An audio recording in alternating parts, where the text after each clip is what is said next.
So many people believe that knowledge is power, but I do not believe that. I believe that knowledge is potential power, but not power itself.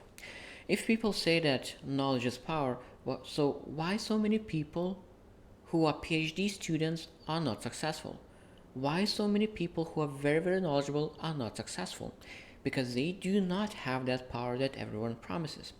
Because so many people say that knowledge is power, what people do, they go outside and they build as much knowledge as possible. They go outside and then just look all the places to get that knowledge. But that knowledge doesn't lead anywhere a lot of times because they don't understand that knowledge itself is not power. So let's look into how to build that power that people are looking for. So the first layer is data points. So okay, let's start from an analogy or example. So if you want to build a car, so the first layer will be understanding that how many pieces you will need to build a car. So that means let's look, it will be a way off number, but just for example, let's say that you will need 10,000 pieces to build a car.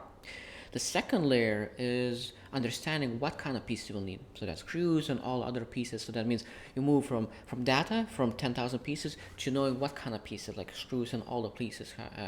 Now, when you look into third layer, so that's where the interesting things start happening, because third layer is knowledge. And knowledge is allowing you to understand how to put all those pieces together. So data is 10,000 pieces. Information is what kind of those pieces are, and knowledge is knowing how to put those pieces together. So now when you put those pieces together, you have a car. But how much power you have when you have a car in a garage and that the car is sitting in the garage? There is no power in that. That means that there is another layer above the knowledge, and that layer is wisdom or insight. So that wisdom or insight allow you to understand how to use the car.